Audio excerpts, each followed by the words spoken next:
Good morning, everyone. I am Pritish. My matrix number is 252161012. We are from Group 19, and today we'll be presenting our mini project, a simple course enrollment system creating using Python. Our system allows users to view available courses, enroll in them, remove them if needed, and check their registration report. Throughout this project, we learned how to use functions, lists, loops, conditional, and file handling to build a simple but useful program. Now let's go through the different part of the code, and each of us will explain our section.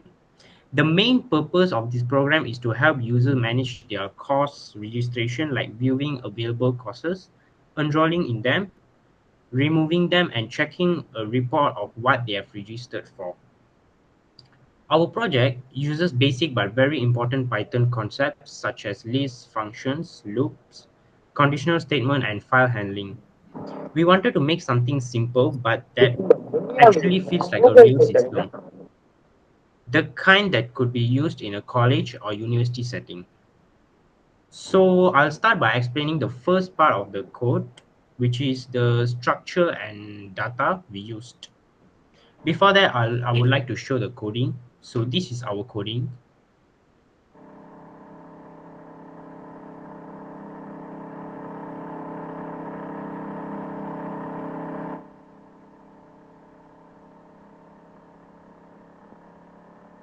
Yeah, and it ends here.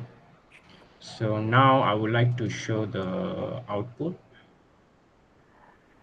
First, view available courses. So these are the available courses. Now let's try to enroll in a few courses. EDA 12902.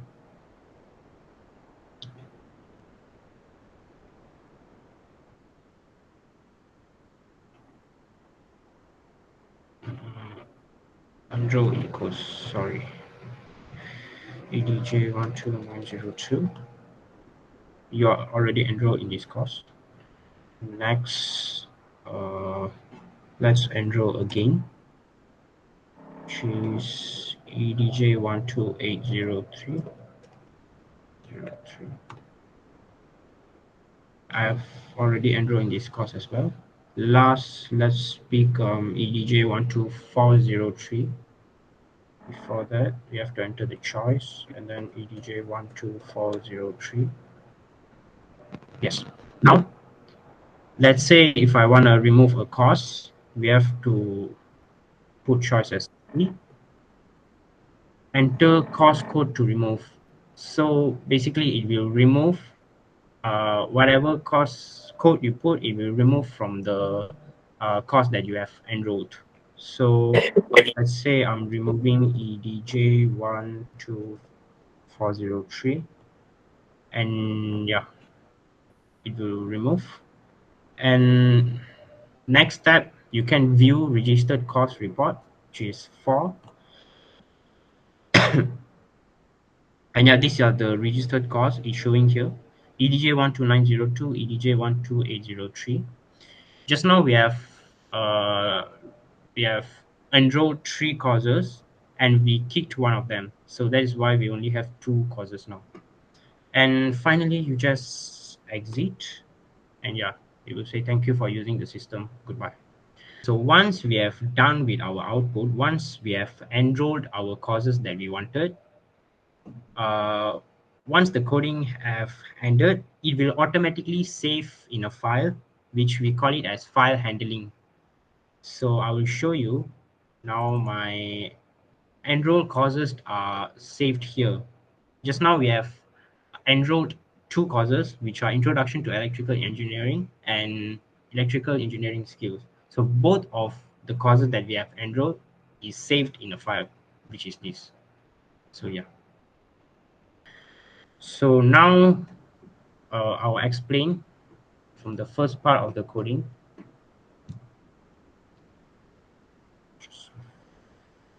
Okay. At the top of the program, we have a list called available courses, which stores all the courses along with their codes. For example, EDJ 12902 Introduction to Electrical Engineering. Then we have another list called registered costs, which stores the cost that the users enroll in during the session. The whole system works through a text-based menu, which makes it interactive and user-friendly. Sorry. Every time the user enroll or remove a course, the program automatically saves the changes to file called registered underscore co- courses.txt. So nothing gets lost. This part of the project gave us a good understanding of how data is stored and managed in a Python program. Now I'll pass it to Ishraf, who will explain how our program displays and validates course information. Thank you, Pritish. My name is Ishraf. My metric number is 252160941. Okay. For the second part of our program focuses on viewing the course and checking that the course code entered by the user are valid. The first function here is view underscore available underscore courses. It's a simple function but very useful. It uses a for loop to go through an available underscore courses list and print out each course neatly with its code and name. This allows user to easily see what courses are available before they decide to enroll. Then we have another function called is underscore valid underscore course underscore code course code. This function make sure that the course code entered by the user is in correct format. For example, all our valid course all our valid course code start with EDJ followed by number like EDJ 12403. If the user types something else, such as ABC123 or just random letters, the program will display an error message in valid course code format. This part is important because it prevent user from entering invalid data and help keep our system clean and accurate. It also show how we can use string checking and conditional statement to validate user input. Overall, this section improve the reliability of the whole system and ensure smooth interaction. Now, Siva will explain how the enrollment process actually works. Hi, my name is Yunishan. My metric number is 252161031. So thank you, Ishraf. So my part is all about the enrollment function. That's the main feature of our system. The function enroll courses is responsible for letting users register for the courses they want. First, it displays all available courses using the function that Ishraf just explained. Then it asks the user to enter the course code they want to enroll in. Once the user types in the code, the program checks if it's valid and matches one of the available courses. If everything is correct, the courses is added to the registered courses list. But before adding, the program also checks if the users has already enrolled in that course. If they have, it shows you already enrolled in this course. This prevents duplicate enrollments. When a new course is successfully added, it shows a message like successfully enrolled in EDJ 12403 digital system. Then the program automatically calls the save course to file function to save the changes in the text file. This means even if you close and reopen the program, your enrolled courses will still be there. This part really helps us understand how list and file writing work together to keep data updated in real time. Next, Ubindra will talk about how users can remove a course and how the file handling part actually works. Okay, thank you, Shiva. My name is Ubendra Anlaki Virasamy, and my matrix number is 2521611045. Thanks, Shiva. So my section is about the remove course feather and our manage our data files. The function remove underscore course let users delete a course that they already registered for. When this function runs, it first checks if the register underscore course list is empty. If there are no register courses, it just means you have no register courses. But if they are, it displays the list and then asks the user to type in the code of the course they want to remove. Once the course code matches, it removes that course from the list and print a confirmation message. For example, removing EDJ12302 computer aided drafting. Then it calls save underscore process underscore to underscore file again to update the text file with the latest list. Speaking of the file handling, we also have a function called it dot underscore causes underscore from underscore file. This one runs automatically when the program starts and reads any previously saved process from the file. That way, the user doesn't lose their data every time they run the program. These two functions, save and load, are small but very important because they make our system persistent, meaning the data is stored permanently. From this part, we learned how to use file INO operation in Python effectively. Now, I pass it to Yugendran, who will explain the report section and how the main menu ties everything together.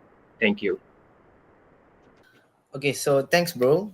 So for the last part, my name is Yugendran Mahindran, and my metric number is 25216105 So for the last part, I'll be taking about the report function and the main menu, which basically controls the entire program. The report function is called report underscore register underscore course. Its job is to show a summary of all the courses that the user has registered for. If there are no courses, it displays no courses registered yet.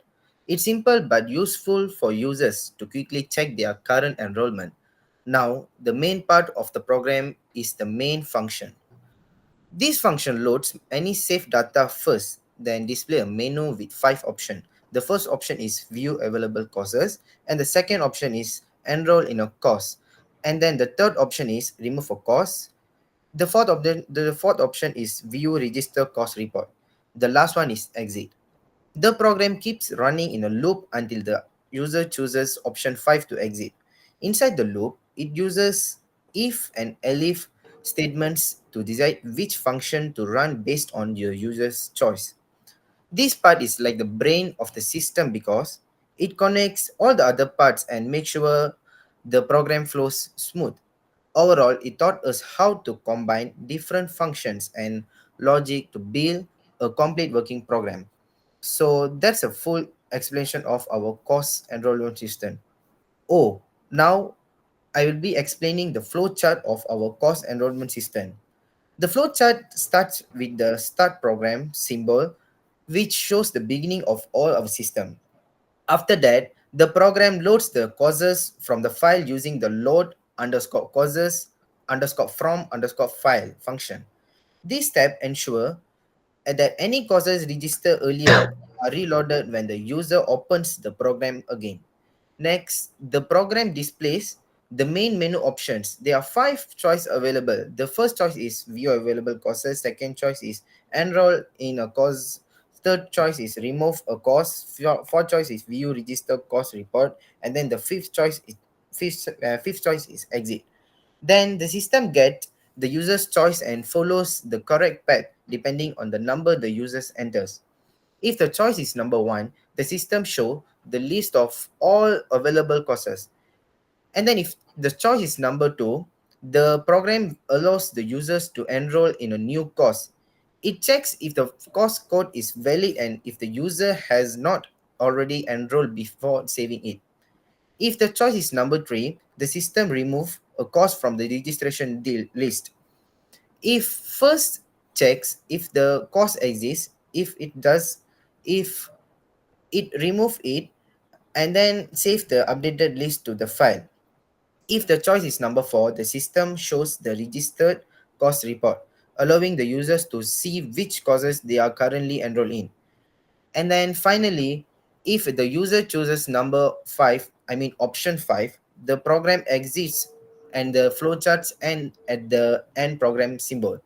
Overall, this flowchart gives a clear visual representation of how the program flows, starting from the loading data and getting user input, then processing their actions in the last ending when the user chooses to exit. It helps us to understand the logical flow and decision making process behind the coding structure. So, thank you. Thank you, Yugendran. Now, I would like to do the closing of our presentation. And that's the end of our presentation. Throughout this mini project, we not only improved our coding skills, but also learned how to design a small but functional system using Python. Sorry. We got hands-on experience with functions, lists, condition checking, loops, and file handling, which are all very useful in larger projects. Overall, this project taught us teamwork, problem solving, and logical thinking when writing code. Thank you so much for listening to our presentation.